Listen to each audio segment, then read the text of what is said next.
So congratulations on Etoile. Thank you very much. How has the response been? What are you hearing from fans? I mean, I haven't had too many encounters. I've been holed up in my apartment most of the week, but I've been getting a lot of a warm reception from the people I love the most.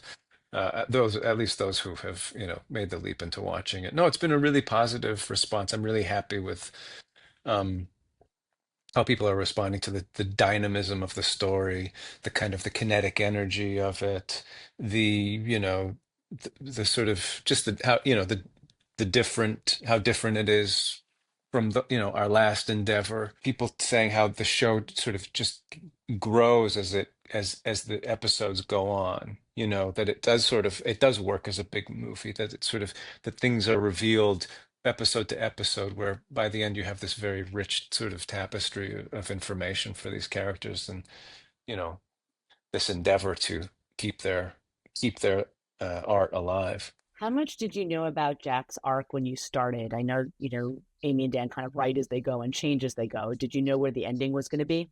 I didn't know. I didn't know until getting close to the ending. I mean, I think they gave me some inkling, but very close to finishing the season. With Amy and Dan, I don't really ask questions. I mean, it's funny with television, if you're not in the writer's room, it you really have to be, I think, selective as an actor as to when you make suggestions or even ask questions. I mean, I think, obviously there's important things to know. The biggest thing that I find helps me is that it relates to real life, in that you don't know what's coming. And so just sort of putting your faith in that, the unknown, and then being richly surprised every time a new episode comes out is kind of a great adventure. And how much research did you have to do? How familiar were you with the ballet world? I was sort of like, I would say, you know, in an adjacent orbit is the best. I started studying theater, you know, in high school, I guess. I really became quite passionate about it, after like ninth grade, and and really felt compelled by this world, and decided, as a teenager, that it was a world that I could endeavor into. I didn't know if I had talent, or that, all I knew is that everybody I met told me it was going to be really hard. And I put this room in my mind where I would have a hot plate and some ramen noodles and a cot. And I said, I'll be good with that. And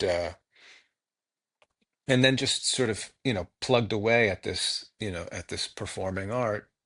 And so in that way, I sort of felt like I had a familiarity with, um, a world where the earthly delights of it are few and far between, but the payoff, in the spirit is invaluable. And then I had my cousin was studying ballet, she and I are the same age, and so we were kind of like two trains running side by side in our endeavors. And then so I was familiar with, with just how much dedication was required, and just how competitive it was, and also the kind of, the heartbreak that comes with injury, and and rejection and everything else. And saw very little dance growing up. I have a memory of my sister and I going to see Alvin Ailey's Revelations. My mother talked about getting to the door of a Twyla Tharp audition and then turning away. There was sort of like little stories here and there, but this was a wholly new big education. I didn't really know the degree of its history. Given that, how did you find your way into playing Jack? Was there one thing that made you think, "Oh, now I get this guy"?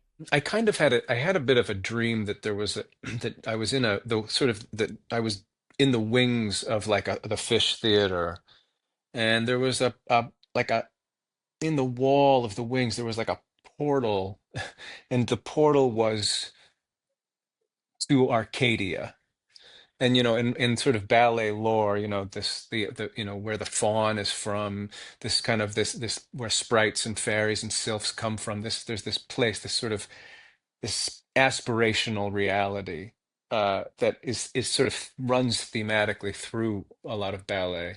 And I felt like there was that the portal was closing in the dream, and I thought that's what Jack is trying to sort of sustain and make sure doesn't happen. That there's something about the world, the present day, that is threatening to him the death of magic um and a better reality. And so it just gave me a kind of a very sort of deep feeling of the drive and need to keep this art form alive. It's not just the commerce of it. It's like it feels that important. And then, and then the fact, this sort of just the Jack's um sort of the narrative that he tells himself about his own life, the mythology of his family, everything that comes with that. you know I don't come from that family, but I do have a sort of a New York family that where everyone has sort of but that was there for a long time and then kind of has diluted out. And there's something that has always felt very important to me about its story, and the work that people put into that city. And I romanticize that world. I mean, that's why I live in New York, and it fills me with a lot of purpose and I'm sure unnecessary sentiment and emotion. But there was that alongside it as well that I felt kind of was there with Jack. Is it harder to play him or Lenny Bruce, a character that people had some knowledge of or understanding of? Is it easier to invent somebody? Just a different sort of it's coming at it from a different place. With Lenny, I kind of felt like all I had to do was like open the window at night and then invite the vampire in and have at it. It was really, and I really feel like on that endeavor, it felt like it just, it I really got to get out of the way. At a certain point, something was really happening where it was embodied, and it was time travel, and I got to smoke cigarettes. With Jack, it felt like it was more coming kind of out of the mud. Um, it felt a little bit more like a little closer to home in some ways. I sort of, I'd say I spent more time with Jack as in his boyhood than I did with Lenny. Both of those characters, I do feel, have a kind of a drive that, like, I do think that similar to that vision of like a door closing. Lenny clearly felt that something needed to get done quickly. And I do feel like Jack has the same sensation. Like that it's not that the wolves are at the door per se, but that there's something of a purpose that he need like a job needs to get done that he needs to do. And if he doesn't do it, you know Rome will fall. you know Does that mean that you invented your own backstory for him, or was that conversations you had with Amy and Dan about where you saw Jack? we didn't talk too much about it. We discussed a little bit about the story of the Fish family. Maybe we just talked a little bit about Jack's father, and the influence in the city, and where did he go, little things like that. I was amazed as the season progressed, and I would get these scripts where we'd be with my mom and my uncle, and they would talk about me as a kid, or Crispin, for example, where there were things that were coming alive in the script that that had resonated with the work that I had done in kind of imagining this guy's upbringing. It's what do they call it? Synchronicity. I do think that does happen with when you when a group works together, and the way that Amy and Dan work, and the expectations that they have. And I do think that sort of bleeds out into the whole crew.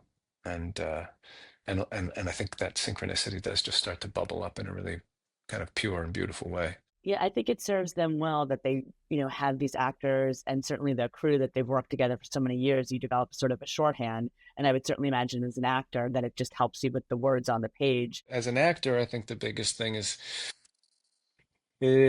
really, to me, it's just a kind of, it's this way with acting a lot of time, just finding a way to get out of your own way. It's Hmm. sort of a weird thing to say, but it is like, their work is, it is athletic, that, especially when Amy's directing it, it's a lot of the time it is like a dance.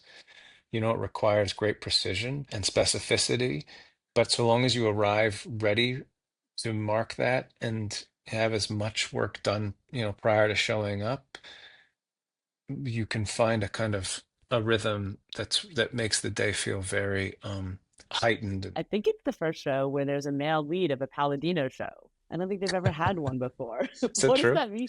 Yeah, I mean, if you Mm. think about Gilmore Girls, Bunheads, Maisel, they've never had a male lead. Well, I'm a womanish man. What did it mean to you to have them write this part with you in mind? Yeah, it felt really good. I mean, it's very flattering. I don't know if that's obvious, but it is very flattering. And it's very daunting, It sort of is like, it's always daunting. The biggest comfort that I get from it is that, alongside me, they managed to call together this incredible group of actors to work alongside with. And it does feel like an ensemble piece, And so that, uh, and that there is nothing better than than than finding a unit and becoming a kind of organism in a way where you're sort of together, rising as a company. Oh, I'm a little gobsmacked by it. It was sort of just, it's just time to get to work. Have you watched the show? Is there a show, is scene you're proudest of? There's a scene early on in the show, and I'm really happy that it works, where Jack has just learned, that there's this idea for a swap, and he really doesn't want to participate in it because it seems gauche or tacky, or he doesn't like it because Genevieve came up with it, but he certainly doesn't like it because of what it means in terms of what it will mean for it's the arts relationship to a whole other level of commerce and corporatism. And when he goes into the room where the kids are dancing, and I find that scene really captures a sort of sense of like, what is at stake. It does it without being, without being saccharine, but it sort of it treats it as like, oh no, we're trying to connect the through line of an ancient, not ancient, but hundreds of years old art form. These things are always at the threat of being, cut. The cord could be cut, and what that could mean for the history of an art form is really, really frightening. And I just feel like that scene is really, well, I just think it's beautiful. And what about a scene that was the most challenging for you to pull off? The hardest scenes are the ones that involve um that involve sort of that are one takes, that involve a lot of choreography, and there's like furniture being moved just so that we can get through it, but then has to reappear so that it's in the shot, where there's a number of background performers included, and that there's dancers, those are complex, and it's TV, like we're still on a tight schedule, and you're trying to get it, just get it perfect. And if anybody drops the ball in it, that it's back to ones. And those scenes are always the most challenging. There's one I'm remembering now all of a sudden where I had to go through a door backwards, and I remember being kind of scared about that. But then when I did it, I felt really chuffed and proud of myself. I thought, well, maybe I'll have a BLT now. What's your take on the love triangle? Who should Jack end up with? Oh, I have very strong feelings about this, but I do not know that they're for anybody to know but myself. I will say this: I feel like both of those relationships feel so authentic, and I feel that the respect and affection that Jack has with Cheyenne, both Cheyenne and Genevieve, and the relationship that Genevieve and Cheyenne have together are ones that, you know, they're lifeblood friendships that they have, and you know, so they're obviously really rolling the dice, you know, when things get more intimate. But you know, it's the ballet. There's no great surprise that this is happening. I don't know. I mean, who should he marry? Is Crispin going to pay for the wedding? That's the more important question. Uh, yeah, I don't know. I don't know. I think it just has to be. I'm very reluctant to say anything about that stuff. And should there be a season 2, what would you like to see for Jack? I mean, I would like to see the show kind of continue to explore the world of dance. I think that there's other other worlds of dance, you know, in close proximity to both of these companies that would be fascinating to watch. You know, like when I was preparing for the show, I spent a lot of time up at Jacob's Pillow watching dance, and there's just, you know, it's such a dynamic art form. It's really incredible. And there's a lot of contemporary dancers that came out of ballet and moved into new worlds. I had a teacher in theater school who studied ballet, and then I think it was an injury that brought her to it, but she ended up becoming a Butoh dancer, which is a kind of post World War II Japanese, very kind of to a traditionalist mind's eye, very abstract form of dance, but incredible and riveting. And you know, so ballet dancers, I think, never lose the yearning to be expressive with their body, but they move into these different worlds. I think that could be really interesting. I'd like to meet Jack's at least one of his ex-wives. I think that would be interesting. Jack does mention having a horse. I'd like to see the horse at least, or maybe even see Jack on the horse. Um, I mean, you know, this is me just dropping wishes in the wishing well at this I point. love it. And don't forget about the cape.